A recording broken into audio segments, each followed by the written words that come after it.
En tant que jeune leader africaine, ambassadrice de la paix de l'ICESCO et défenseur de la Charte africaine de la jeunesse, la thématique sur la paix est une thématique très importante pour nous, jeunes Africains et particulièrement au Cameroun.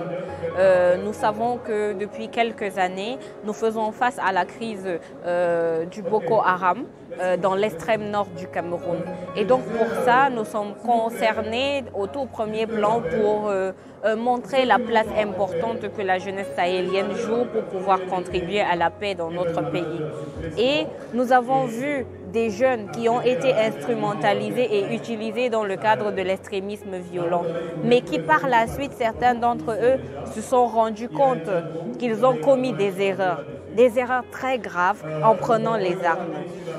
On a réussi à travers les centres de démobilisation et de désarmement des jeunes de pouvoir permettre aux jeunes de notre région de pouvoir se réinsérer socialement, de pouvoir demander pardon et de pouvoir dorénavant construire leur communauté, reconstruire leur communauté parce qu'ils sont dans la reconstruction de ce qu'eux-mêmes avaient détruit. Et donc pour ça, nous, la jeunesse africaine, la jeunesse sahélienne, on a une responsabilité de connexion et de cohésion sociale entre nous pour pouvoir partager les bonnes pratiques afin de pouvoir lutter contre l'extrémisme violent dans nos régions, dans nos pays et pouvoir réveiller les consciences des jeunes parce que sans paix, il n'y a pas de développement.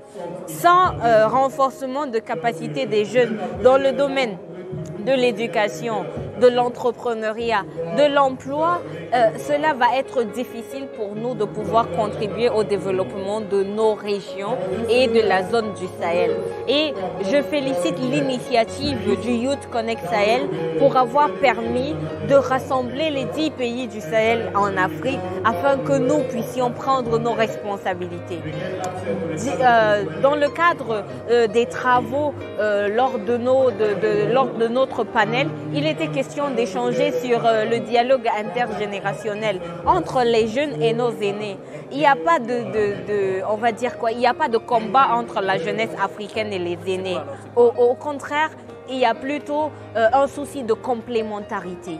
Il faudrait que les jeunes puissent respecter les aînés et apprendre plutôt de l'expérience de nos aînés parce que c'est quelque chose de fondamental, même dans notre éducation de base et dans notre éducation de jeunes en tant que Sahéliens. Le droit et le respect des aînés est fondamental dans nos familles, dans notre éducation de base et même dans la religion musulmane. Les aînés ont leur place et donc pour ça, on doit pouvoir être patient et attentif, écouter les conseils que les sages nous donnent, mais aussi j'invite nos parents à davantage encourager la jeune femme du Sahel à pouvoir aller loin dans le domaine de l'éducation.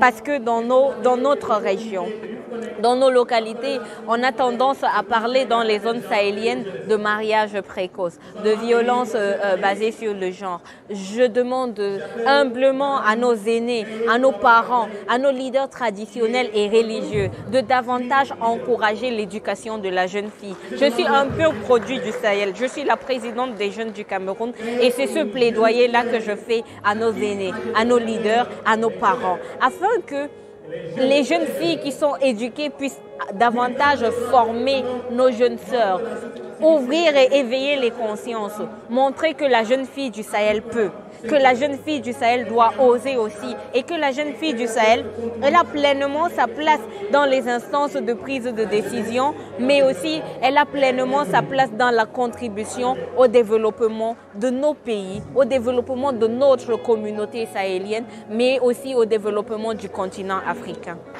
Alors, les jeunes qui sont souvent manipulés sont souvent, on se rend compte, des jeunes qui font face à l'oisiveté. On parle en Afrique d'un fort pourcentage des jeunes, notamment plus de 60% de la population africaine, elle est jeune. Et dans nos pays, c'est aussi la réalité qu'on vit. On a plus de 60% de la population du Cameroun qui est jeune. Mais on fait face à des challenges, à des défis. On a les problèmes d'analphabétisation pour certains. On a des jeunes qui travaillent plutôt dans le le domaine informel. Pourtant, il y a les emplois formels, mais les emplois informels aussi. Alors pour ceux-là qui font face à l'oisiveté, ils peuvent se radicaliser très facilement. Ils peuvent faire face à la manipulation et davantage se tourner en profondeur de certaines réalités qu'ils ne connaissent même pas parce que instrumentalisées. Ils ne comprennent pas le fond de l'histoire et la vérité. Et on utilise justement leur analphabétisme souvent et leur oisiveté, le manque d'emploi, la pauvreté, la précarité dans laquelle ils sont pour pouvoir les manipuler et puis ils prennent les armes. Mais par la suite, je suis sûre, beaucoup se rendent compte justement de l'erreur qu'ils commettent. Et donc pour ça, j'invite les jeunes à ne pas accepter la manipulation, à ne pas accepter de pouvoir se faire instrumentaliser. Et pour cela, nous, les jeunes leaders, on passe le temps à sensibiliser nos pairs afin qu'ils ne puissent plus justement prendre les armes facilement. Mais pour cela, il faut davantage renforcer le taux d'éducation de nos jeunes.